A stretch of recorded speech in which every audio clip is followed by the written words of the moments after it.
നിയമം കൊണ്ട് നിരോധിക്കപ്പെട്ടതും എന്നാൽ അന്തസ്സിന്റെയും അഭിമാനത്തിന്റെയും പേരിൽ നമ്മുടെ നാട്ടിൽ ഇന്നും നിലനിൽക്കുന്ന സ്ത്രീധനമെന്ന മഹാവിപത്ത് മൂലം യാതനകളും ക്രൂരതകളും അനുഭവിക്കപ്പെട്ട നമ്മുടെ സഹോദരിമാരുടെ ഓർമ്മകൾക്ക് പ്രണാമം അറിയിപ്പിച്ചുകൊണ്ട് നമുക്ക് ഈ അമ്മയുടെ വീട്ടിലേക്ക് പോകാം.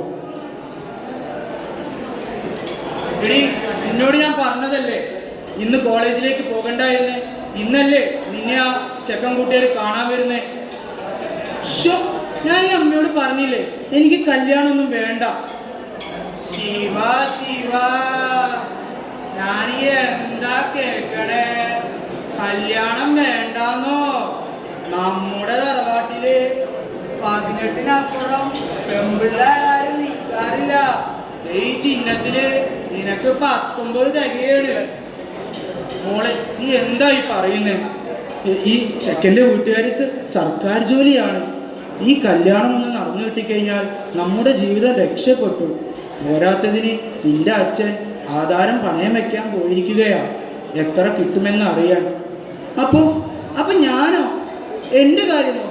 എനിക്ക് പഠിക്കണം. അല്ലേലും പെൺപിള്ളാരൊക്കെ പഠിച്ചിട്ട് എന്തിനാ? വീട്ടുജോലി ചെയ്യാനും കുട്ടികളെ നോക്കാനും അറിഞ്ഞാ മതി. 2 മാസങ്ങൾക്ക് ശേഷം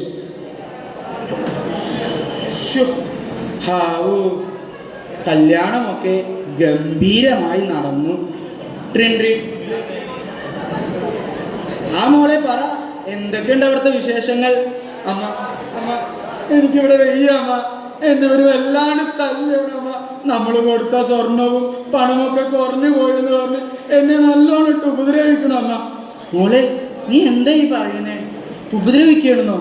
എടി, ഒരു കുടുംബജീവിതമാകുമ്പോൾ കുറച്ച് പ്രശ്നങ്ങളൊക്കെ ഉണ്ടാവും. നീ ഒന്ന് സ്നേഹത്തോടെ നിന്നാ മതി. ഇല്ലമ്മ, എനിക്ക് പറ്റില്ലമ്മ, എന്നെ ഇവിടുന്ന് എങ്ങനെയും കൊണ്ടുപോ. എന്ത് മോളെ നീ പറയണേ? നിന്നെ കൊണ്ടുപോവാനോ? നിനക്കറിയോ എത്ര രൂപ ചെലവെടുത്തിട്ടാ നിന്നെ കെട്ടിച്ചയച്ചെന്ന്? പിന്നെ നീ ഇവിടുന്ന് വന്നു കഴിഞ്ഞാൽ ആലോചിച്ച് നോക്ക്, നാട്ടുകാരൊക്കെ എന്താ പറയുക? അപ്പൊ അമ്മ എൻ്റെ കാര്യം. ഹലോ ഹലോ, ഏതാണ് ഫോണില്? അയ്യോ,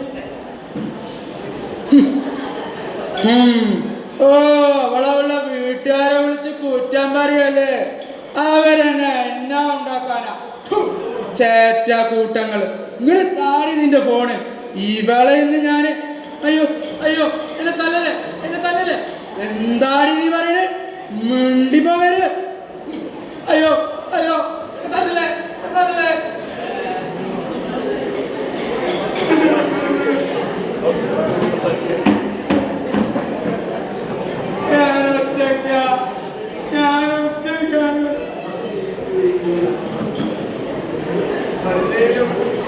സ്വന്തം മകളെ മാറോട് ചേർക്കാൻ എന്റെ അമ്മ ഭൂമിദേവി ഒന്നുമല്ലല്ലോ. സ്വന്തം മകളുടെ രോദനത്തേക്കാൾ വലുത് അവർക്ക് നാട്ടുകാരെന്ത് പറയുമെന്നല്ലേ. മതിയാക്കാം, ഞാൻ ഈ നരകത്തുനിന്ന് ഒറ്റയ്ക്ക് രക്ഷപ്പെടാം.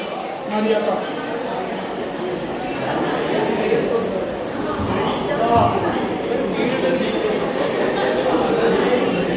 അതെ, നമ്മുടെ നാട്ടിൽ വീണ്ടും ഒരു സ്ത്രീധന കൊലപാതകം. നമ്മൾ ഇന്ന് എത്തിയിരിക്കുന്നത് ആ പ്രതിയുടെ വീട്ടിലാണ്. നമുക്ക് അവരുടെ അമ്മയോട് സംസാരിച്ചു നോക്കാം. അമ്മ, നിങ്ങളുടെ മകളുടെ സ്ത്രീധന കൊലപാതകമാണെന്ന് തോന്നുന്നുണ്ടോ? മകൾ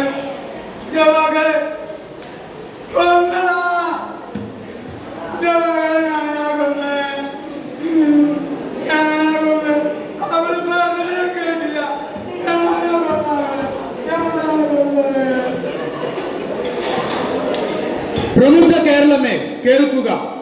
പെൺകുട്ടികൾ അവർ നമ്മുടെ ബാധ്യതയല്ല, ആഗ്രഹങ്ങളും സ്വപ്നങ്ങളുമുള്ള മനുഷ്യ ജന്മങ്ങളാണ്. അവർ പഠിക്കട്ടെ, പറക്കട്ടെ അവരുടെ സ്വപ്നങ്ങളിലേക്ക്. നന്ദി, നമസ്കാരം.